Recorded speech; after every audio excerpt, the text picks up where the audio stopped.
Hello, everyone. Welcome to another binary episode of the Day Zero podcast. I'm Spectre. With me is Z. As a heads up, next week will be our last episodes of the podcast until September 25th and 26th when we return from our summer break.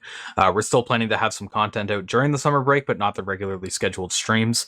On that note, we are also planning to hit DEF CON during the summer, and Z is looking to make some Spot the Vuln shirts. So if you have some ideas or favorite Spot the Vulns that you think would be good for that, or if you'd be looking to pick up such a shirt and meet up with us at the conference, head over to our Discord and leave your thoughts in there. And yeah, on the topic of Spot the Vuln, I'll pass it over to Z here for that. Yeah, or go ahead and DM me if you have a favorite Spot the Vuln. I mean, it's just a shirt with the Vuln on it, really. Probably our Zero logo too, but they're nice for I guess conversation starters with other people. I know we both had couple shirts like that some years ago, and I definitely got into a few conversations with people trying to solve it. Definitely when you're in the LineCon, yeah. Yeah, that too. Although I remember correctly that year we didn't have the shirt for LineCon yet. Unfortunately, no. After, yeah. But yeah, I mean, those kinds it would of be shirts good generally for garner it. those kinds of conversations. Yeah. Anyway, let's get to the Spot the Vuln for this week, which there we go. Got the link in chat. Got just a Java class here. It's HTTP servlet, has a do post inside of it. Starts off with just if not check auth, response.send redirect them off to the login page. Then it continues on with just try and upload a file. Does canonicalization on the file name. It gets that right off the so it's presuming it's a multi-part upload, so you're going to have your content disposition in the body, grabs the file name out of there, creates a variable for the directory to upload into, canonicalizes the actual file name provided, and tries to canonicalize it with the directory path you're supposed to upload in. Make sure the canonical name starts with the directory that you expect it to be in. So if you have any traversals, it should normalize. Make sure you can't do that. And then writes the file out. And unfortunately, a lot of people kind of got tripped up on this one, looking at this file upload code, looking for a directory traversal. But the vulnerabilities right up at the top, check off. The issue here is you're sending the redirect, but the code still keeps executing. You send that header, but it doesn't terminate the connection. It doesn't stop anything. So the file upload's still going to happen. All of this other code down here is still going to run. It's just after it runs, it's going to have this redirect header at the end. And your browser is going to hide the actual body of the page from you. But all of this code is still going to execute. So just an auth bypass or just bad code. It is the sort of thing that's a lot easier to detect dynamically if you're actually running the web app. Maybe set a breakpoint in there and then it's like, oh, you actually hit that code or you actually uploaded a file unexpectedly. A lot easier to catch it there, but it is a thing where if you're sending off on redirect, you've got to make sure to terminate execution. The funny thing is, I think if the Spot the Vuln was a PHP challenge, people would have caught it a lot quicker. Because typically you see this kind of thing in PHP where you try to redirect the user and you don't die after. In Java, it's like, I don't know, I guess it just doesn't stand out as much. So yeah, I kind of missed over that too. It's easy to hone in on the, all the stuff with the path canonicalization and get sidetracked on that. So I originally wrote the Spot the Vuln and all of this code just didn't exist. And then it's very obvious what the issue is. And for those of you just listening, all of the upload code didn't exist. It was just a check off. And then you only have one thing to look at. But it's also kind of the reminder, it's really easy to get distracted with the more interesting functionality and just gloss over that stock, auth check. You see that in all the functions or something, and you don't bother actually checking it and notice a change or a difference there. Yep, it's very easy to tunnel vision and not even notice that code really or take a hard look at it. So yeah, tunnel in on the more interesting code. Yeah, which I mean, if somebody did find a bypass here, I think it was 10 in Discord, had some interesting insights when it came to some path differences on Windows versus Linux and stuff. But if you did have some, this is, as far as I'm aware, kind of the proper way to do it, canonicalize and check the prefix. But if you find a bypass, I would definitely be pretty curious about that, because there'd probably be a lot of places vulnerable if you could get around this one. Or I just wrote the code wrong. I have not written Java in a very long time. All right, so we'll get into our topics. Up first, we have a follow-up post by Synactive on one of their pwn-to-own submissions for Canon printers, which unfortunately they collided with another team on, but nonetheless they wanted to write it up. In the first post they referenced, which we covered back on episode 150, they found a buffer overflow in the CADM protocol, or Canon Administration Protocol. This time it's the NetBIOS protocol for facilitating various services like the name service and session service and such. And the parsing of the names is kind of where the Vuln comes in. So, according to the NetBIOS spec, which they go into a little bit, and they have some diagrams here, names are encoded into two levels. The specifics of this are kind of weird, but essentially it takes a 16-byte name, expands it to 32 bytes for the first level, and then the second level contains a sequence of labels for the domain name, which consists of like a 1-byte header indicating the length, followed by the label bytes. So what's important is those sequence of labels. So yeah, getting into the vulnerability, they looked at the CMNet BIOS parse name function. And the problem is, if you specify a label with a length field of 0, the counting sort of gets messed up. Because if you look at the... so for those who are watching, you see like the second level encoding parsing. It'll just try to do the mem copy, but if you do a mem copy with a 0 length, it's just not going to do anything. It's going to be an op essentially, but it's still going to advance the destination pointer by 1 byte. So if you continuously pass these 0 length labels, you can get the counting out of sync, and eventually when you get to a valid label, it'll copy it out of bounds. So they get it to something like 255 bytes out of bounds by sending enough labels. So it's still an overflow, kind of like their first post, though it is a fair bit more complex in how it's triggered, and some more steps are needed. Whereas, because the first one was just like an unchecked length, this one's more of like a logic problem and just failing to handle the edge case of having a null label properly. To exploit this, it was pretty nice because they were able to overflow into adjacent internal name entry objects, which contain some useful pointers, including one to this adapter, which, if you can fake it, ultimately allows you to get an arbitrary 2-byte write primitive when it goes to write a negative name query response. Getting into the specifics of that, I didn't fully follow because I'm not familiar with NetBIOS. You kind of have to be familiar with the different objects involved there to fully appreciate it. But yeah, essentially they're able to get an arbitrary 2-byte write, which is pretty powerful. Sorry, Go ahead. really quickly, just mention, basically, I don't have a good understanding of NetBIOS either, but it does use it. It uses information from kind of both the corrupted information, the buffer that you're corrupting is where it's getting the address on where to write things, and then when you send in this when you send in, what was the name of that again? The positive name. Positive name query response. Yeah. Send that in. When it's corrupted, triggers it over, does a negative name query, and it just writes the transaction ID that was in that positive one. It's like, hey, this is actually corrupted. Writes that transaction ID, writes that to the pointer that they're able to corrupt. So it kind of I think it's kind of neat when it takes advantage of the data that you overflow it to get the address, and then you control the data through the packet that you send in. Just kind of a fun dynamic there when it comes to getting control over both sides of that right. It's sort of a second stage corruption. Yeah.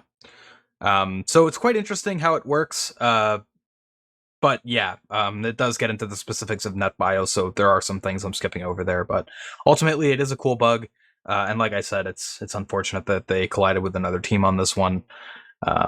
Though, given the nature of the bug, I guess it's not super surprising. So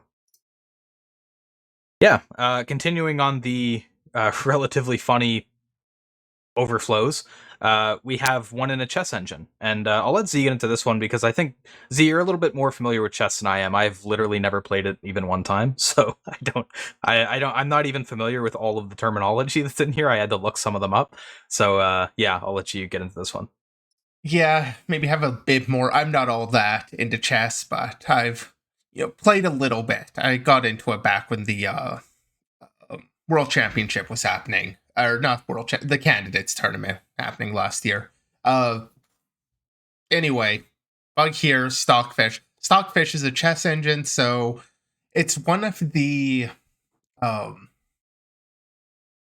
I don't know if it's the top chess engine, but basically by a chess engine, all that is like the thing that like predicts what your next move should be. Is this a good move, bad move, evaluates the moves, and like very high performance, like chess bot, effectively. Chess engine, it's basically like your chess bot. So performance matters. So this is an application written in C. Stockfish has been out for a while. Well respected, highly used. So having a buffer overflow in there is a little bit worrying because this does kind of underpin like chess.com uses Stockfish. And a lot of applications use Stockfish. So it has a lot of use cases. So the bug here is basically just an assumption that when it's doing its move generation, it will never generate more than 256 possible moves on a single board. And that limitation is kind of fair to think of because given the normal number of pieces on the chessboard, they can only move so many times. Like a legitimate board can never reach the point of generating more than 256 moves. But because you can just specify any position and have it start evaluating from there, you could give it a position that couldn't actually be reached on a board. That would be like the example here is they have like many. I believe the layout here, you can kind of see the position fan, and then they give this layout here. It's basically like the entire border of the board is all just queens generated on the one side, just a bunch of queens, like more queens than you could actually have in a game. So it's an impossible position is what I really want to say, but you can generate more moves, which leads into this buffer overflow where move list, which is, I believe, just 2 integers. So I was looking into exploitability on this one because part of why I want to bring this up is they fought really hard against fixing this.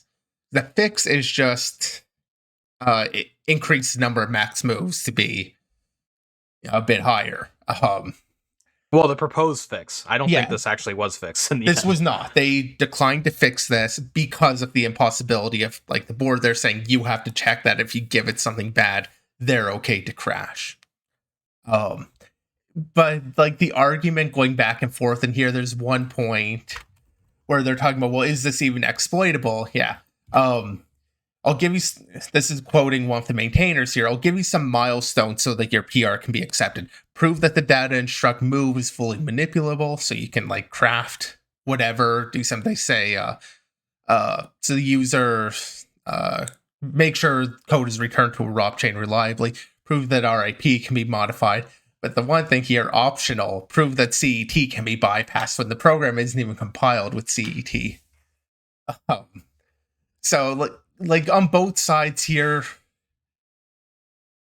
or I guess on the one side, this guy like reporting it was not an exploit dev, not really all that familiar on that side. So I'm not surprised he wasn't able to exploit this one, but on their side, their defense here is very weak. I felt really annoyed reading the whole thing because it's like, this is something that's, sorry, go ahead. I was just gonna say I was surprised like how much discussion there was because I was trying to read through it and I was like, oh, okay, that's a lot of messages. And then I got to one point and I was like, oh wait, there's a bunch that are collapsed because they were hidden. And then I expanded that and it's like, oh, okay, like it was crazy how much like vitriol was going back and forth. I think the crux of their argument was though that because this would require passing in an illegal move set, that kind of falls out of scope, so to speak. Like they don't consider that an issue. That's kind of your fault for passing a bad input. Which I don't know. Like I can kind of consider that fair, I guess. Like in an ideal world, you would be handling any like illegal move set that's coming in. You would be doing it gracefully. You wouldn't just be allowing the application to crash. On the other hand, like how many situations are you going to be able to pass this sort of illegal move set to try to get something calculated? Like you brought up chess.com. Like I don't know.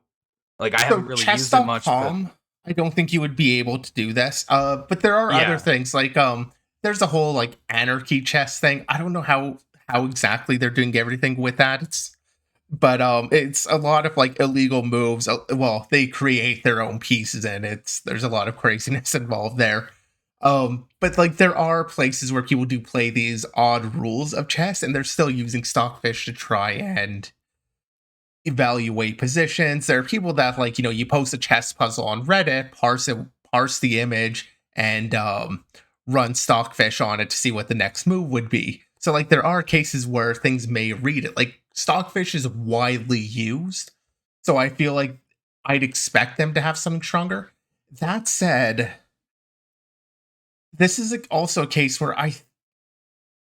performance matters. Like this is a performance critical thing. Stockfish is a competitor as one of the top chess engines, and part of that is how much computation are they able to do in a certain period of time to get their next move out. And like in terms of chess engines out there, I'm not sure if Stockfish is number 1 or number 2 right now. Uh, but like it is one of the top engines there, so I get kind of wanting to push back on not introducing something that would be a performance hit, albeit minor. They're just increasing the space, increasing some of the memory usage, but it is That still would a be hit. negligible. I don't even think it would be much of a hit. I mean, I I don't can't know know. for sure without doing some thorough performance testing, but I really don't think that increasing the max moves like such a small amount is really going to do anything Well, so on it's the max performance front. moves, but then it's max moves on every position. So as it goes deeper and deeper, say it digs down 50 moves, now that's 50x the growth, plus whatever actual size. So 50 times whatever the actual growth is. Um, so I think Hmm. there can be some reason to think that there is a performance hit here. Like it does make a difference in terms of how well they perform to even do this much. Although it also feels like if that were the case, like 256 is also pretty high for your normal board to be able to reach. So yeah, I kind of agree with you that I don't think it's really that crucial, but I can see an argument and don't have benchmarks either way. Nonetheless, I also want to talk about exploitability here because for all this said, unfortunately, I don't think it is exploitable. I tried to look into this. Obviously, seeing people talk about a bug is like, um, uh, Johnny Jim Joe, Alpha Zero wasn't that on Go? Or sorry, he mentions Google Alpha Zero as top dog. I'm pretty sure. Um, I'm just pulling up the Chess Engine Championship thing here to take a look at who's on top. But wasn't I think Alpha Zero was Go? Was it not? Like that wasn't chess. I'm not even Uh, familiar with the name, so I okay, don't yeah. know. So Stockfish is the top chess engine championship is. I believe they are currently on top of that. Um, so just bringing that up here. I don't know what the best thing to look at for that is. Either way, Stockfish is, or I guess I was looking at the league here where Stockfish is there, but then there's the cops where looks like LC0, but then Stockfish won several here. Either way, the point is they are kind of up there. They're good. It's a good engine, and performance matters. This isn't just some random software. But I do want to kind of pull things back onto the binary exploitation. Um, and talk at least a little bit on exploitability of this because unfortunately, I looked at a couple things. So as they're talking about this, like prove it's exploitable and stuff, I figured, hey, maybe I can see a pretty clear path here and get something out kind of quickly. Unfortunately, move list or this ext move looks like it is basically a set of two integers. Unfortunately, it's two integers, but only the lower half of the integers ever actually get filled. Like it does this really tight packing of all the bits and does this bit field for like all these moves, give little notes on what the move's doing, like what type of move it is, all this little information in there. Um, and it doesn't seem like you would be able to craft like a full pointer with it. Like the maximum value, one of the integers is a value, literally how much is this point worth for it to do weighing with them, and like the max value was like 32,000, I think. And so you So wouldn't on, even really be able to do a partial overwrite, right? Because it would be padded. yeah, you would have all those null bytes in there. Yeah, So that's that, tricky. and to be clear, I did not jump into a debugger to actually check my assumption here on or my understanding, so I could be mistaken. But with that in mind, you're extremely limited by only being able to have zeros on the top half of the number. Yeah, you basically be limited to 16-bit zero extended. If you're right, which Which yeah, I mean feels a that's going to little be bit pretty weird. tricky. For it to be using like the bit field and then it's like not using all the digits there, like to only be using so few digits. The game performance matters, so it does feel a little bit weird. So I'm willing to say, like, well, I'm always willing to say I might be wrong about this. But yeah, it felt a little bit off, and there wasn't any sort of structural data that looked like you'd be able to overflow. Um, because while the generate moves list potentially could overflow elsewhere, really it's only going to overflow, and you're going to be able to generate that many moves in just a couple of cases where it's generating like all of your evasive moves or whatever. If you're limited to only like your king needs to escape trouble or something, you have like this. They do move generation with kind of constraints like that. Some of them are to evade an attack or whatever. If you're limited to those, you're not going to have as many possible moves by its very nature. So only when it's doing all the legal moves do I think you'd be able to get an overflow. Even then, you're generating moves. It's generating the moves that it wants. You don't have much control over that, so I don't know. It doesn't seem exploitable, unfortunately, and I kind of would have liked it to be just because of how they kind of acted in this thread, but yeah, unfortunately, doesn't seem to be. Well, unfortunately for them, it's not exploitable, but unfortunately for the security research, nonetheless, it is an interesting move to think about, like, if you have a program that is accepting a state but expects the state to be in a like legal or normal position. um yeah, I don't know, it's an interesting place for the bug to appear. Yeah, unfortunately, I agree. I think the requirements to be able to exploit it, it's kind of a tall order. And you didn't even touch on like stack cookies and stuff, which I believe even the Are not original in play report here. indicated they're not okay I don't because it believe says so. like it says with modern dep and frame pointer security checks, it's unlikely this could be exploited to perform RCE or anything. So with that said, like I kind of Hmm. assume that I stack cookies are in place, I but I didn't believe look into they it too much. So they compiled this with omit frame pointers. I think there was a mention maybe of canaries. Oh no, because canaries also feel like something that they wouldn't have for the sake of performance. um Which I feel like there is somewhere in this chain where they talk about not having the canaries enabled. it could be buried somewhere because, like I said, like there are hidden posts and stuff, and yeah, it might be hard to find. But even if you don't consider the canaries, like you said, it's already a tall order if you have those in place. Also, it's made even harder. So yeah, Yeah, I'd and lean towards this probably being unexploitable. But in the very unlikely event that it is exploitable, it would be a very interesting exploit to take a look at, to say the least. without being, so let's say frame pointers are there, and I guess like this is open source, so you can build your own. So you can have That's frame fair as well. pointers, Yeah. or not have them if you don't want. I feel like the default was not in there, but I can't find my source for that, so I could just be wrong. Um, yeah, if you had frame pointers though, I don't think there would be a way to exploit this. Because in the cases where you do have well, okay, so in the case where you do have the overflow, you'd put there's like one pointer you might be able to hit, but you're going to have a hard time trying to craft a pointer using this overflow. But there's no like controlled data that you can really compromise.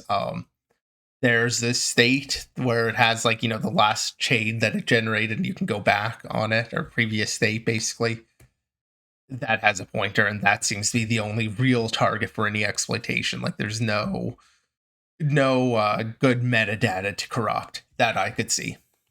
So yeah, rough to exploit, unfortunately. But I spent a long time looking into this bug.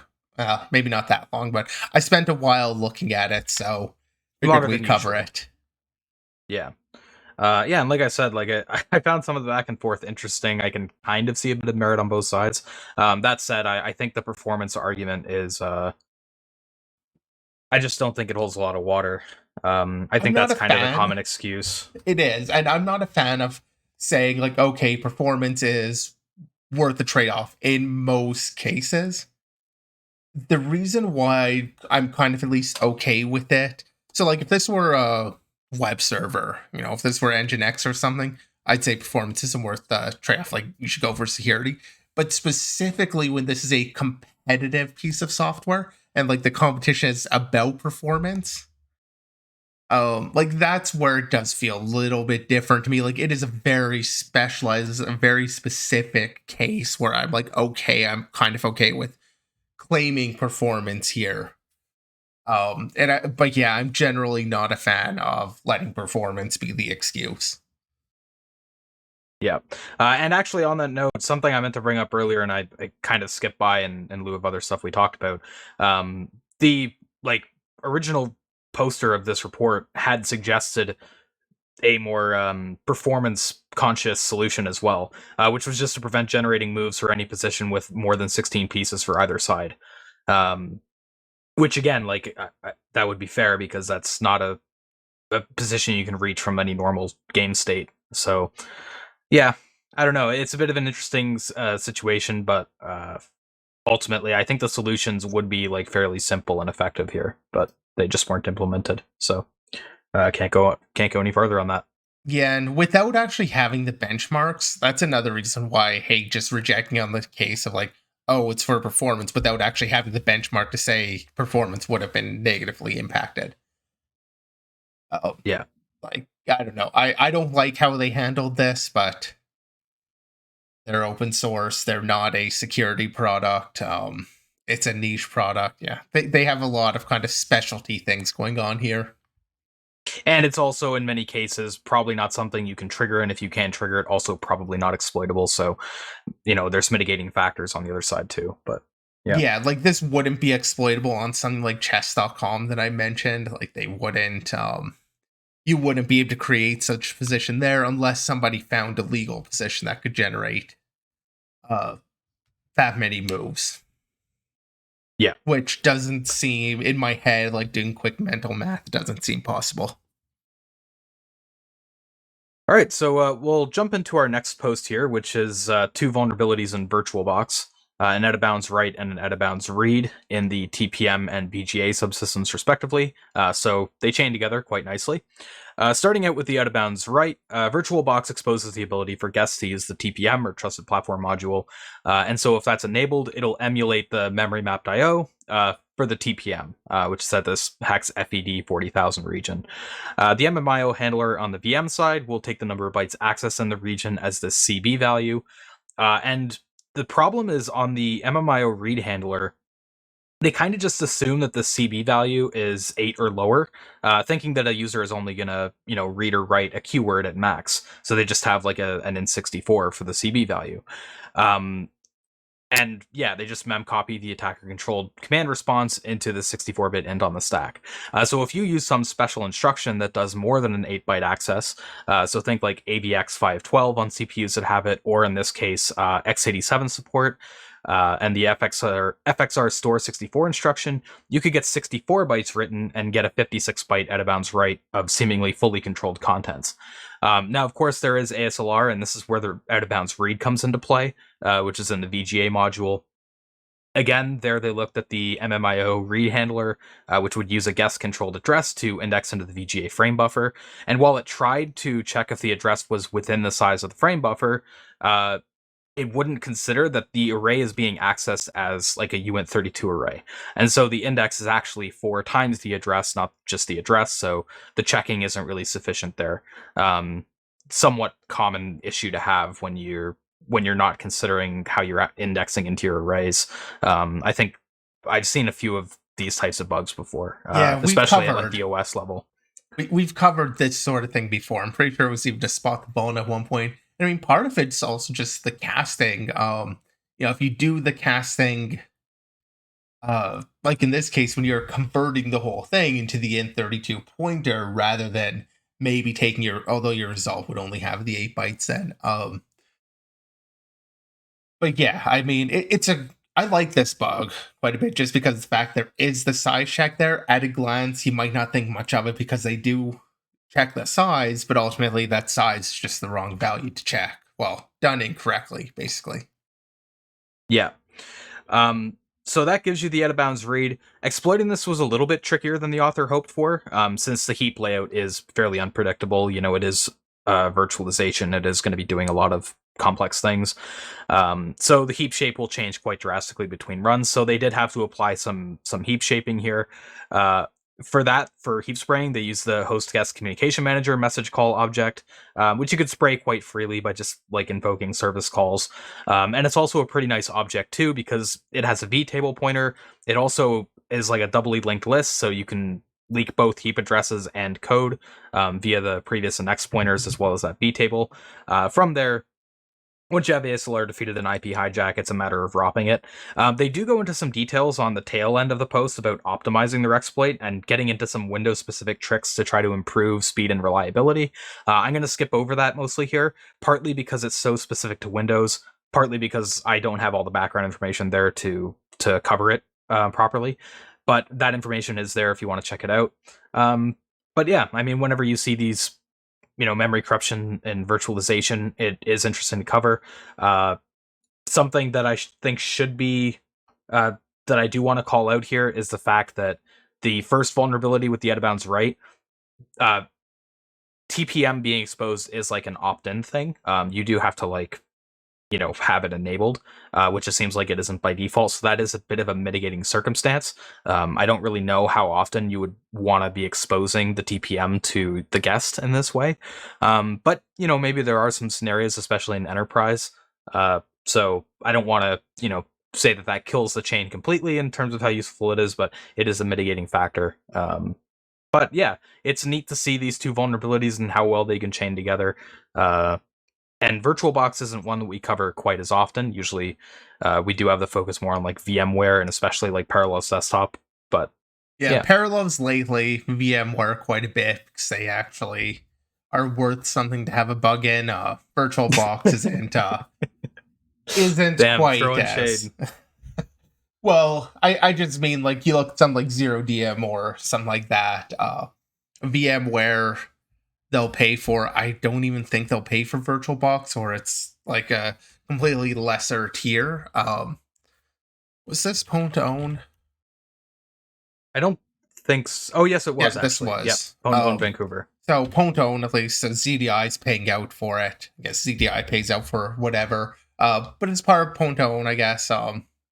Again, it's giving reason to. I don't think no, VirtualBox has been part of it. I feel like they've disappeared for a little while. I think there might have been a point where they were taken out because it was being hammered on so much. Sort of like couldn't afford it.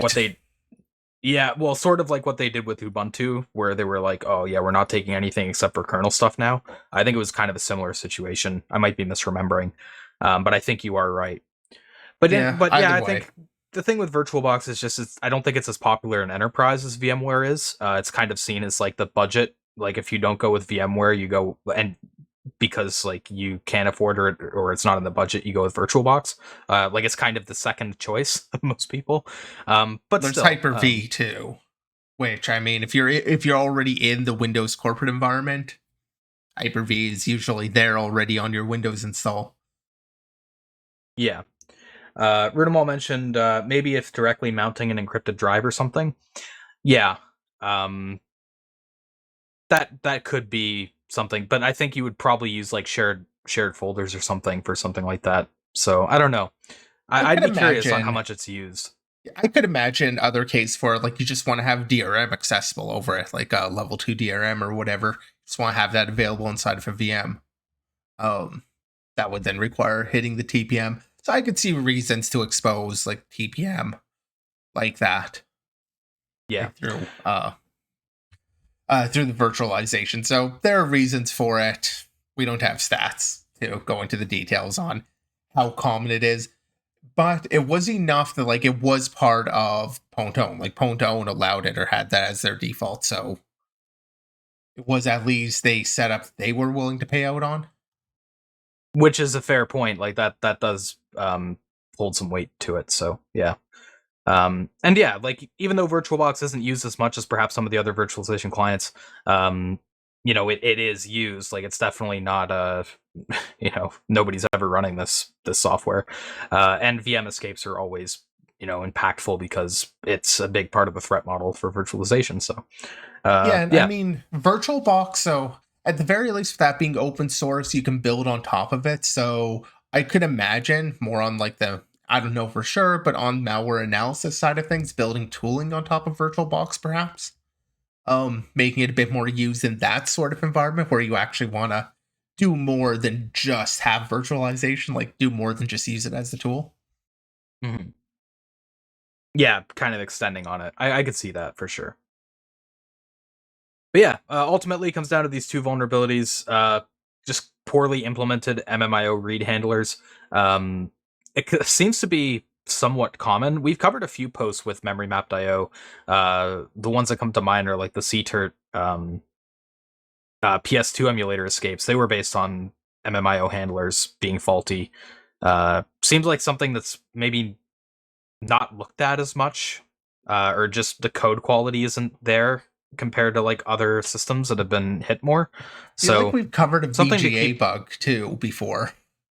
Yeah. So memory mapped.io is definitely something to keep in mind if you're looking for somewhere to target with virtualization. It seems to be a problem point for various different vendors, not just VirtualBox. It can definitely be challenging, like regardless. Like it is just kind of a little complex area. Yeah, and one that not a lot of people look into because it's not super fun to deal with. So yeah, with that said, we'll get into our last vulnerability here, which is out of Project Zero in KGSL. Z, I'll let you get into this one. Yeah, and this one's honestly it's just a fun little bug. Security impacts maybe a little bit questionable. We'll get into that.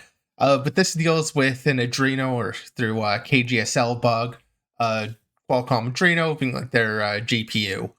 Um, so they have two virtual address space. They have their underscore user address space, and they have the underscore secure. Underscore users, kind of your global map, all of your global mappings. Process private data is going to be in there. Um,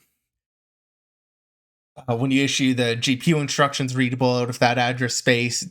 But then the secure one is kind of where you have all of your DRM protected, like all the DRM protected pixel buffers, which kind of thing that matters here. Um, Although a user can indicate if they want some particular allocation to go into either the user address space or into the secure address space using just a flag where they make the allocation call. They provide this memflag secure flag. Providing that flag, it'll allocate it into the secure area. And the problem is that basically the secure area is shared by all of the processes. Everything's getting shared inside of there. So a user space, which also can just write commands out directly, like there's no validation happening on the commands. Commands are just in a shared memory buffer. GPU reads it, user space writes it. Kernel doesn't need to get involved there. Um, so Well, to be users fair, there is some filtering, but I don't think it's super relevant for this case. But yeah. there is so I I want to say this depends on how you're going for your access. If you're going through KGSL versus using Adrenos directly. Um, but I think that's going too much into the details of how KGSL versus Adreno works. Because technically they are different drivers. KGSL is like this higher level, it's the support layer, SL support layer to using Adreno. It kind of passes things along. Anyway, the whole vulnerability here is that a user space being able to just issue their own instructions, their own instructions there can just issue basically a write to any of these secure buffers and start corrupting or overwriting data in any of the other secure pixel buffers. which then means that, or that's kind of where you run into the questionable security implication here. They use the attack of, I believe they call it tapjacking, if I can type. They do, yeah. Yeah. Saying like they could draw potentially, overwriting the pixel buffer. They could draw like some other system UI or draw over system UI to trick a user into tapping a button and do something there. Yeah, I don't know. I think it's a fun little bug just because that aspect of, they're sharing the space so the user consequently can access any of the buffers, not just those that are their own. So kind of a fun issue, but security impact's kind of low here. Tapjacking, like you've got a kernel bug to social engineer somebody. Yeah. And Qualcomm had determined that this was a won't fix, so they don't consider it security. I think they use the term NSI, no security impact. So that's why this one was released, even though it was won't fix. It's just Qualcomm doesn't really care about it, which I guess kind of is a fair stance to take. There is the nuance that you have to be able to have like a secure context, and there has to be like DRM content visible on the screen. It's going to be limiting on when you can even use this, and then you also have to factor in that ultimately this is like a complex social engineering attack. So do you really care about that so much? I don't know. um Yeah, and actually, I feel like it would be hard. I'm trying to think of an exploitable scenario where it's like, you want them to take some action. You need the DRM stuff on screen because that's what's going to end up in this secure pixel buffer is stuff that's DRM protected. Um, so you need an application that's playing like DRM media, like Netflix or something, and then you'd want a single button click while that's playing that you can like override.